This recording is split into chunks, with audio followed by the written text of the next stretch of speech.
How's it going? This is Jason Kelsey, and welcome to the Phillies Show. Our junior Jim Salisbury, Todd Zolecki. It's the Philly Show. It's Thursday, September 4th, 2025. Big day in Philly. Of course, the Brewers Phillies series ends on Thursday, but also the Eagles open up their 2025 season title defense. How are we doing, guys? We good?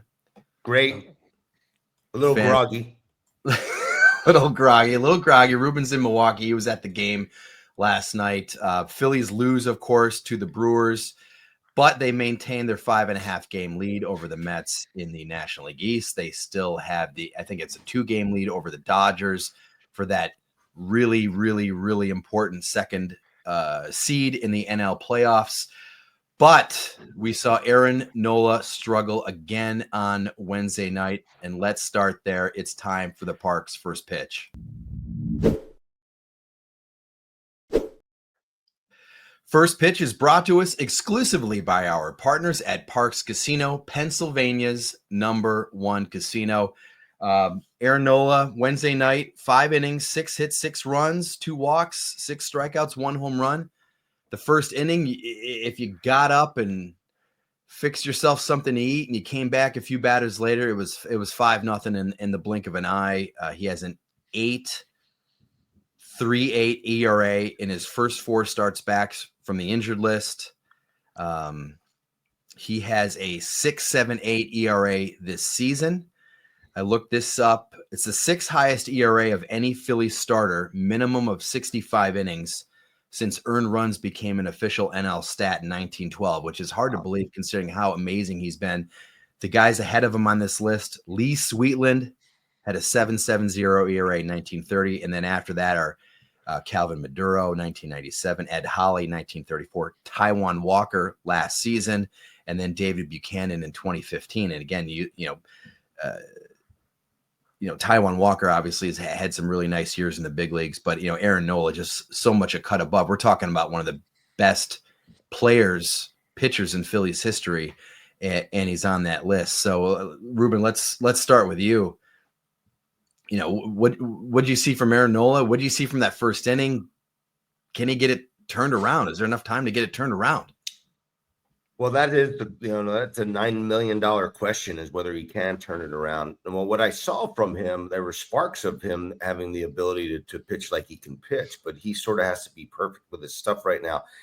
My concern is his command of his fastball. He does not have command of his fastball, and particularly in the first couple of innings when he comes out. I mean, the last, his first couple of innings of each one of his, last starts, he just hasn't been sharp. I'm not sure if it's something's going on between his warm-ups and when the time he gets to the mound in the first inning, or whatever the case may be, but something's happening and an adjustment's going to have to be made, because he doesn't really get sharp or sharper until he gets into the game.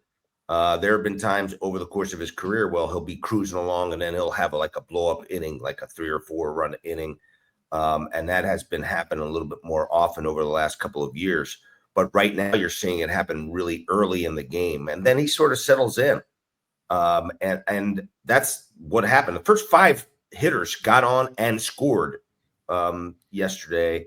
And that's a big deal, especially with a team like the Brewers, who just keep, pour it on. They can put a lot of pressure on you and create a lot of havoc. Something their manager, Pat Murphy, really believes in is putting heat on the pitcher in some way, shape, or form. And you do that by running the bases the way they do. It's clear that he is either struggling out of the stretch. He doesn't feel comfortable out of the stretch right now. He's gone through those stretches at times when he doesn't throw well out of the stretch. But the fact that he came right out of the chute, walked the first guy, not a great sign.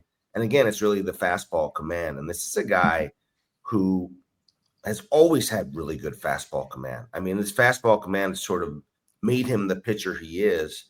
Now he regained it later on in the game, had some sharpness to his breaking ball.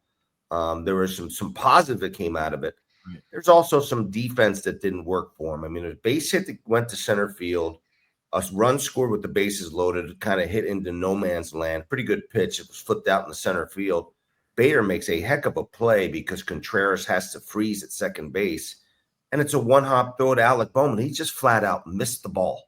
Flat out missed the baseball. And if he catches it, it is a forced play at third base. There's man on first and second. There's one out. And the whole complexion of the inning may very well change. Now, he does give up a home run later on a changeup that stays out over the plate versus Collins. But it really does change the complexion of the game if the man gets an out there and then maybe he changes the way he pitches. You don't know what's going to happen. There's so many different permutations of things that can happen. But you have to sort of play really good defense behind him because he's pitching to contact right now, not punching out as many people. And if you don't play clean baseball, especially against a team like the Brewers, you're going to get beat up. And that's what happened. Settled in afterwards, and then by that time, I think guys were, they weren't able to get enough going offensively against Quintana to be able to jump back into it. But it is a concern. He's got to get his fastball command together again. He's got to start staying over the ball. Right now, I feel like his wrist is sort of like on the side of the baseball, and you see this kind of action. It's not downward movement and sink. And I think that might be a little bit of a mechanical thing, but whatever is going on, it's going to have to change because they really need him to step it up in the rotation because the playoffs are coming and they're steamrolling towards the playoffs, and they don't really have a right-handed starter, and that's a real issue. Big issue. I mean, that confirmed it last night. They don't have a right-handed starter. Last two starts, 32 and 37 pitches in the first inning. I mean, you're putting your team to sleep. You're falling behind early. It's, and then they compounded, as you mentioned, with the defense and a sloppy base running play, just a sloppy first inning. And like you do that against the Brewers who play the game so right. And they kind of smell blood and they pile on a little bit. But, I'm very concerned about Nola. He gets away with nothing over the plate. He just doesn't have the juice to get it by people. There's no margin for error if he's not really on the edges. Almost has to pitch like Quintana does, who gives the Phillies fits because he can get them out off the plate. But, yeah, very concerned about Aaron Nola. I mean, watching him pitch, I don't know, why the trouble in the first inning. Does he need to adjust his warm-up? I don't know. After 10 years in the big leagues, he knows how to warm up. I just wonder if we're just watching a guy kind of, run out of bullets a little bit here right before our eyes. It's difficult to watch because he's been a really great Philly and he is a great man. But I will admit it is difficult to watch. And at the moment, maybe I'm getting ahead of myself. Postseason, he's got 4 more starts before they make a decision on what they're going to do in terms of the postseason rotation. I don't expect them to make a decision any time before that. You should run it right down to the wire, but he hasn't instilled enough confidence where you could say, yeah, he's going to get the ball in one of those postseason games. So your 3 best starters right now are the 3 lefties. Yeah, he's it is disappointing to see him kind of fade off like this. He's been so consistent. You look at what did he just pass Cole Hamels on the all-time Phillies strikeout list just in his last start, maybe. So to see him kind of struggle is tough because he cares about it as much as anybody. A guy works his butt off. He always comes into camp in great shape, but it just has not been there. So yeah, like you said, Jim, he's got about 4 more starts to try to get this thing turned around. And I don't know how many starts quality starts he has to put together to kind of maybe nudge his way into that postseason rotation. But he's got to show much more than he's shown recently. First pitch has been presented by our partners at Parx Casino, Pennsylvania's #1 casino. The website is parxcasino.com. You must be 21. If you have a gambling problem, call 1-800-GAMBLER. FT fans, do you want to have confidence when you go out in public? Absolutely. We can't all wear a backwards hat like me, but you can get some True Classic fit shirts. It almost looks like, oh, wow, this shirt was tailored for me. Nope, it's every True Classic. This John is soft, it is smooth, and it makes you look a little jacked. I'm just saying. And Kratz, you are jacked, and you are spot on. True Classic is the spot to go if someone's like, where do I get shirts? True Classic. The colors are fantastic. They've sold over 25 million shirts to more than 5 million customers. Their shirts just win. The feel, the tailored look, the price. We all wear True Classic on FT.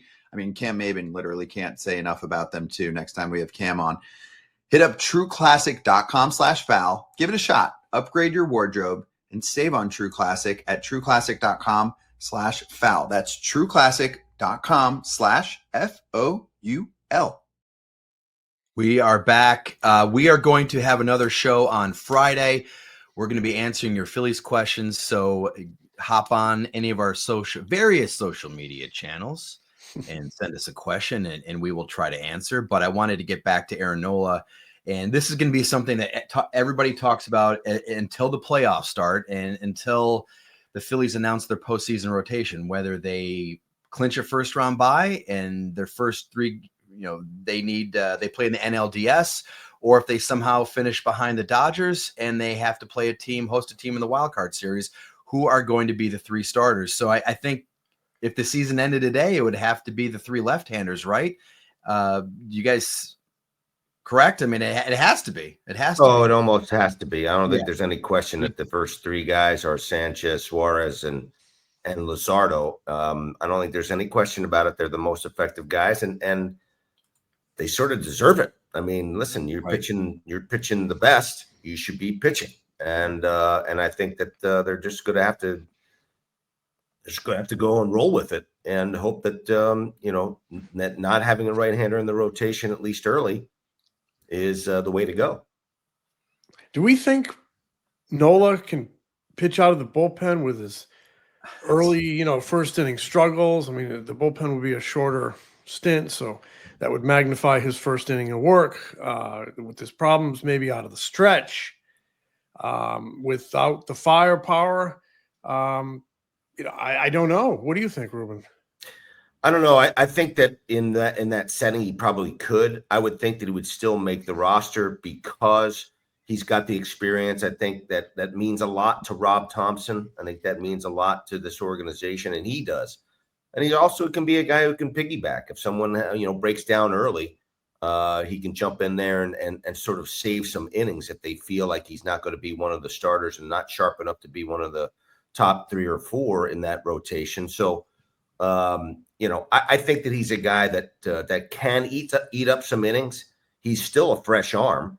That doesn't necessarily mean that he's going to be effective, but I think that his experience and the fact that he's been there and done it, he can at least provide some length to some of that to that bullpen and give it a little more depth. Well, the interesting part comes into play. So say the Dodgers pass them, the Phillies finish with the 3rd seed, and whoever they play in the wild card series, hypothetically, and say they need to play all 3 games to win that wild card series. Now the NLDS, you need that 4th starter. Right. Who is the 4th starter right now? Is it? I mean, and the options it could be Walker Buehler. I was going to ask you 3 that. choices. It could be Walker Buehler. Walker Buehler could be starting, depending on how he does. The Phillies said that, we talked about this last week. Walker Buehler joining the organization. The Phillies think they could maybe help him with a couple things to get him, maybe make him a little bit more effective. That would not surprise me at this point. Could they use an opener? That's a possibility. Like a guy like Max Lazar or something like that. I mean, that's a possibility as well. Taijuan Walker would like to be considered, man. Taijuan Walker may be an opener. There's no question about it. I mean, and in some ways he's earned that spot. I mean, he's pitched well enough. Again, here's a guy that's sort of changed his way of pitching and maneuvering around the strike zone with his cutter and his split. But he's a veteran guy, and again, I mean, he's not going to scare. He's going to go up there and try to perform at his best. It's not swing and miss stuff, but he's been doing a pretty good job overall this year, and you got to commend him for keeping guys in the game. So you might see Taijuan Walker in that 4th spot. Now we're also getting into, roster construction. How many spots do you have? How many spots are you going to assigned to starters that you're kind of crossing your fingers on, but I could see them like they did in that game against Atlanta in 2022. They used like 9 different pitchers and they struck out 15 and walked 0. It was an unbelievable performance by those guys. You could see them getting creative and Nola getting the ball and at some point and Taiwan getting the ball at some point. And who knows what they're going to get out of Bueller. He's sort of an X factor, has not pitched well, but you never know when a guy smells October a little bit. They just, unfortunately, they're going to, I say unfortunately because just Nola hasn't inspired confidence. Maybe things change in the next 4 starts. He certainly has enough veteran know-how to try to piece something together. I just worry about whether it's in there anymore or right now. Because he had that long reset, 3-month reset, and the results just are not there. That to me is a major concern. Yeah, my thing was that I thought he'd have a fresh arm, which he does. Yeah, because he didn't have any arm issues. There was no arm health issues, so I thought he'd be a fresh arm. And some of the velocities that you saw were popping a little bit more, maybe in a mile and a half better than he had performed in the first part of the season before he went down. I saw some 93s and 94s in his fastball. This last start, probably in the 92. Touch 93 every once in a while, I think, but didn't have the same zip that he had on some of his pitches in the first couple of starts that he had. Yeah, guys these days, they train for velocity. They eat 92 for breakfast. This is not, 1995 anymore. Right. Well, yeah, his velocity had his previous 2 starts. He was showing some more pop. The start on Wednesday night, I think he only had 4 pitches that touched 93. So, Walker Bueller, I was looking at some of his numbers on Wednesday night, just kind of thinking about this potential postseason rotation. And if you look at some of his metrics compared to Nola, in terms of strikeout rate, walk rate, some of these expected metrics basically just tell you the quality of contact against him. He's actually pitched worse this season than Aaron Nola, even though Aaron Nola has the higher ERA. Ruben, you talked about some of the bad luck he had in the first inning. He had some of that bad luck earlier this season as well. And I'm not saying he's pitched well or anything. What I'm saying is when we're talking about could Bueller get a start? Could it be Nola? Could it be Taiwan Walker? Bueller is an X factor, but if you look at some of those numbers, his numbers with the Red Sox, there's a reason why that they let him go. They just cut him loose is because they just weren't seeing what they needed to see. So it's going to be really, really interesting. And man, these are the moments when you go, we wouldn't even be talking about this if Zack Wheeler. Oh yeah, the whole Zack Wheeler thing is really unfortunate. No doubt. I mean, it's just when we were thinking about this team in October, a big concern was, the offense disappearing as it has in previous Octobers, and now it's big concern is squarely on the pitching. Yeah, and it's an unfortunate blow to lose a guy you're going to hand the ball to in game 1. Now you got Sanchez in game 2. Things are looking, pretty good, and now it's a huge question mark. So we've had 30 of these shows or so, or 40, however many we have this season, and all we've talked about is the strength of the starting rotation, and that's what's kept them afloat and in their position that they are today. That took a major blow with Wheeler out, and it will be interesting how they rally around it. And it can be done if one of you guys mentioned bullpenning potential. I mean, the Dodgers have bullpenned their way to 2 World Series championships in the last 4 or 5 seasons. So the Phillies have the ability to kind of bullpen their way through a game if it ends up coming down to that. So any team can get super hot. The Phillies, we see but right now they're Schwarber and Real Muto have really cooled, and those were 2 guys who were so important to this, second half. I mean, Schwarber to the whole thing. They're human. They've had really good seasons, but they've cooled lately. But they can get sizzling hot. That lineup can get sizzling hot at any point. But and they're going to have to in the postseason. I think. No doubt. The Eagles open up their season on Thursday night, right after the Phillies and Brewers finish their season in Milwaukee. Now would be a good time, Ruben, to head Yeah, it to would. Arts Casino. No doubt. The pro football regular season is almost here tonight, and the Birds are back, and they are a touchdown favorite hosting the Dallas Club in the Thursday night tonight's opener. The over-under for the game total is 46 points. Bet more than the score, though. Bet passing and rushing yards, player touchdowns, so much more. My team at the Bet Parks online sportsbook and casino has you covered with an amazing offer to start the new season. The Bet Parks $25,000 kickoff giveaway from Bet Parks, the only online sportsbook and app that I would ever recommend. And here's how it works. New and existing Bet Parks users just place a $25 bet on the Pro Football Thursday night opener between the Birds and Dallas, and you're automatically entered to win a share of $25,000 in bonus bets from the team at Bet Parks. BetParks.com has terms and conditions, and winners will be announced on September 5th. It's a $25,000 kickoff giveaway from my team at Bet Parks, where there's always another way to win. You got to be 21 in Pennsylvania, Jersey, Maryland, and Michigan. Gambling problem? Call 1-800-GAMBLER. We're throwing a curveball at you this week for our Arena Club segment, as AJ has opened up a Pokemon slap pack. Is that how you say it? Pokemon slap Pokemon? pack. Pokemon. Don't ask me to say what that card is, but what No. you doing with that card? I already sold it. Are you Sold kidding it me? back, baby. I bought it, and then I got more money than I paid for the pack, so I sold it straight back.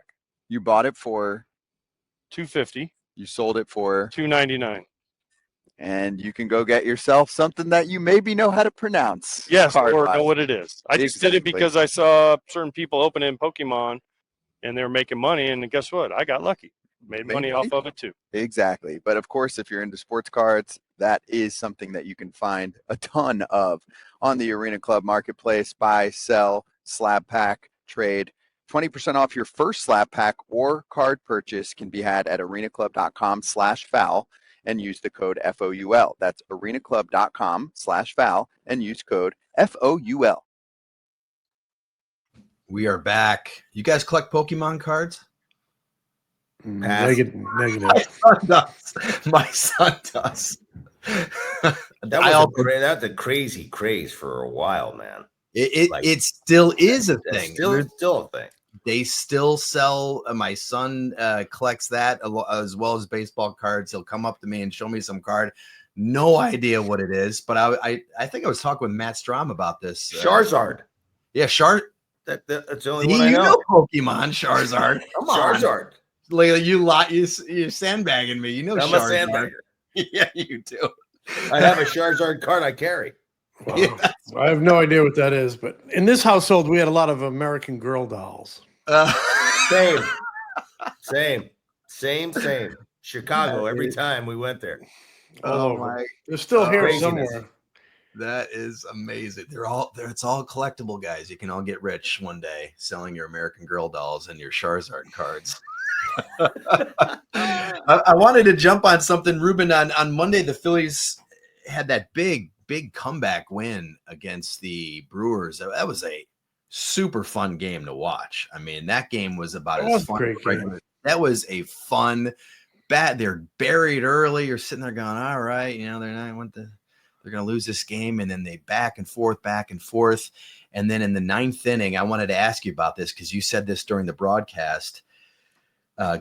Kyle Schwarber is on first base. I can't remember how many outs there were, but you said, you know what, if they can get Kyle Schwarber, NL MVP candidate Kyle Schwarber, if they can get him to second base, I might pinch run Garrett Stubbs, take Kyle Schwarber out of the game in a tie game to give them a chance to win. Tell me about that, your mindset there, because I thought that was an interesting. And by the way, they did it, and it worked. It sure did. And Kyle Schwarber, obviously not really fleet of foot, pretty good base runner, but certainly not fleet of foot. I think that now you're playing games much like you would play games in the playoffs, and you got to win basically every baseball game. I mean, this is the playoffs now from September on. This is playoff baseball. And had they not had a guy like Joan Duran in their bullpen, they may not do this move. But since they have a guy that they have a complete confidence in to get the last 3 outs of the game without another team scoring a run, 1 run means a whole hell of a lot in the 8th inning or the 9th inning. And so in that instance, he's sort of, Kyle Schwarber, I think, led off the inning. At some point, he was probably going to get to second base. And you got to get somebody in there who can score the run on a base hit. And that's exactly what happened. Garrett Stubbs, not super fast, but faster than Kyle Schwarber. And I guarantee you that on that ground ball base hit, I don't think that Dusty Wathan would have sent Kyle Schwarber had he been on the base pass at that time. And a lot more apt to send Garrett Stubbs. Got a great jump, and he was running as hard as his little legs could carry him. He's quick. He's quick. And he does run a lot better than Kyle does, and it ended up being an important move. It was why, and I think I mentioned it during the game, why I thought a guy like Johan Rojas would have been called up other than Stubby. Now that you're so limited with your call-ups, just because you need that guy to be able to score that run in that situation. But the fact that Garrett Stubbs did it, that was big for them. It speaks to the possibility of a guy like Rojas maybe making a playoff roster. A lot of it depends on who you're playing and how they want to set things up. But I mean, that's the move that they made, and it was a right move. And typically, if you didn't have the confidence in your bullpen to be able to hold that run down and worry about whether it's a tie game and whether you're going to lose that bat, later on, if his turn comes up in, extra innings, I just feel like there's so much more confidence now with Duran. There's so many domino effects that happen. And that was one of those. That was one of the domino effects. And the fact that it worked out, that was big for Rob Thompson and the Phillies. Great win. Maybe the best win of the year. Good win, yeah. Hey, could you because you're in Milwaukee, could you hear Pat Murphy yelling at Jim Wolf when he argued that? Oh, yeah. You could all the way I could upstairs? hear it. Yeah. You could hear a lot of things. Yeah, because he was it was a pretty good one. That was an old schooler. He was pretty animated, and I had a chance to spend a lot of time with Pat Murphy yesterday. Went in and chatted with him a little bit. He didn't talk about that very much.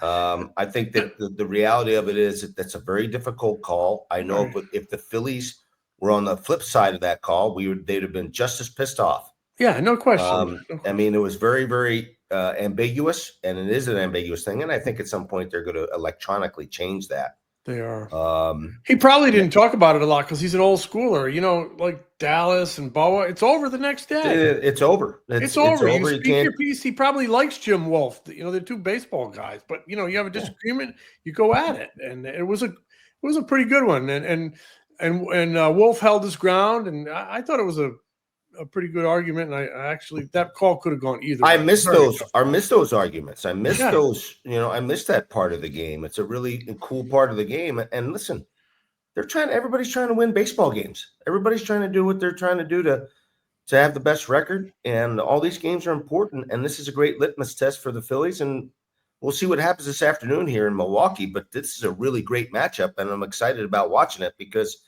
it'll tell you a lot about both teams.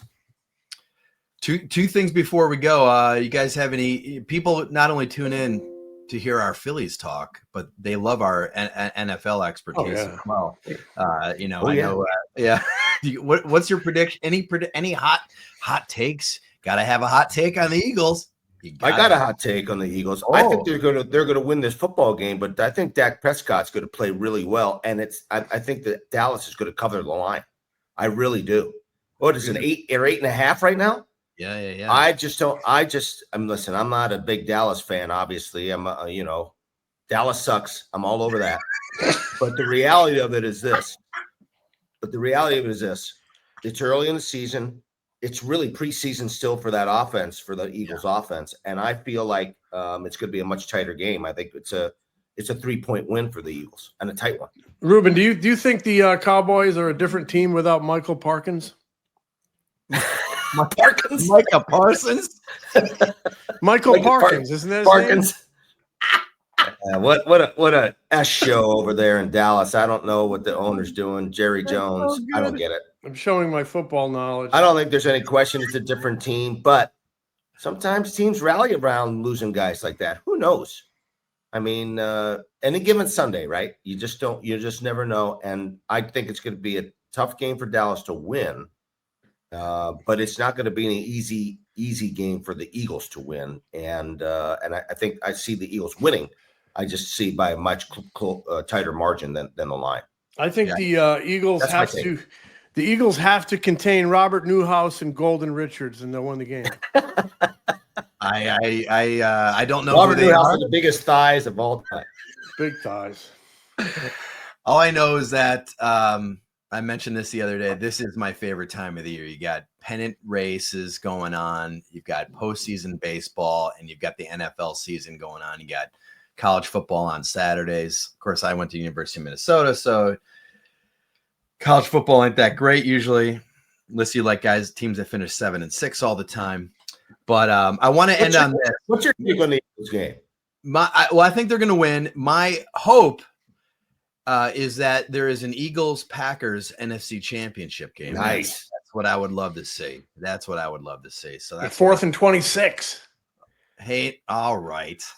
Stop. I was in Washington D.C. with my brother watching that game. I covered that game. I was on the sidebar crew. Are you worried? I was in Washington D.C. in a Packers bar watching that game, all excited, and then 4th and 26 happened, and it was a long walk back to the Metro. Yeah. Jim, what do you got on the Eagles? I like them to have a great season. I think they're a good ball club, and they're going to, keep us entertained right until spring training. So I think they're going to have a great year. You know who I really like is that Jordan Mailata. What a team guy he is. What a team first guy. Big hulking man. He's got everybody's back. Imagine having that guy on your side. So I like the beyond, under the radar guys. I'm a big Mailata fan. Well, he's not under the radar anymore because he's But he's a lineman. He's a lineman. They The linemen don't get the love. He's like Luciano Pavarotti with that voice. He's got some pipes. I too, like man. that He can hardly guy. sing. And I like Cooper DeJean because when he becomes a free agent, I'm going to sign him to play center field for the Phillies. He I is like it, just like amazing. they do with Michael Vick. I What lost an my athlete. What an Yeah, athlete. I lost my voice during the Super Bowl when he had that pick six. That was absolutely amazing. I was loving that. All right, I want to finish on this. So we got a message the other day about maybe a week or two ago on Instagram, and I don't know if he wants me to say his last name, so I'll say Brian H. sends us a message. He goes, "Love the pod. Often listen in the car with my daughters, ages 5 and 7, on the way to and from camp, and they got such a kick out of Jim's gardening tips a while back about spanking his tomatoes. So they've adopted that practice at home and would love an update on Jim's garden." And he says, "I also asked ChatGPT to produce an image of a baseball scribe spanking tomatoes in his garden for the girls to see, and AI did a pretty good job. And here's that image." Oh my God, that's awesome. So if you're obviously if you're watching on YouTube, you see what we have. If you're listening to us on Apple, Spotify, wherever you get your podcast, That's so cool. there is an image, an illustration of a man holding a baseball bat in his garden. He's waist deep into the mud, into the dirt, and he is, I wouldn't even say spanking, Jim. I would say more bludgeoning his tomatoes. He's striking. Yeah. There's a hard hit rate on that tomato's head. Jim, I imagine when you spank your tomatoes, you're a little bit more gentle. It's just a light tap. Yeah, it's like a light tap. Like I take a stick and you hit the stem, and because you're trying to get those little yellow flowers to like pollinate and talk to each other, so you get more tomatoes. And Right. I've had a great year. I'm still cooking out there, still picking them, cherries, big slicers. My peppers are absolutely going nuts right now. Don't be afraid to share the peppers. Picked Just a whole bunch of pole beans the other night. you got guys over here looking for peppers.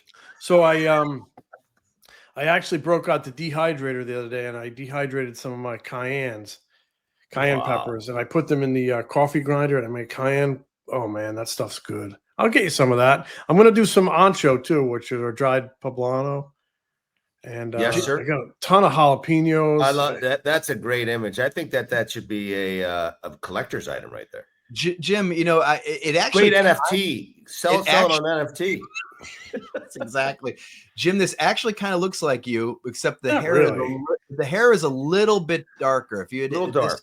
image had a little bit gray hair. It reminds me of the time that a former Phillies beat writer showed up to the clubhouse. I'm not going to name his name. He had gray hair. He showed up one day in Baltimore, Phillies against the Orioles, and the guy had gray hair, and showed up the next day with jet black hair. He painted He thought because he was crossing state lines, nobody'd notice. Oh my gosh! Well, thanks to Brian. Hope his daughters. I hope that his daughters got the update that they were looking for. That was nice. That was yeah. real. I'm glad they're paying attention to those gardening. Teach your kids to garden at a young age, and they'll have it forever. It'll be a lifelong joy. Absolutely. We will be back on Friday. Don't forget to send your questions. We'll be answering all of your Phillies questions, and maybe if you have a gardening question, fire it our way as well. We'll see you on Friday. Spank you later, boys. See you, Jim. The Philly Show is brought to you by the Foul Territory Network. Subscribe to The Philly Show on YouTube and wherever you get your podcasts.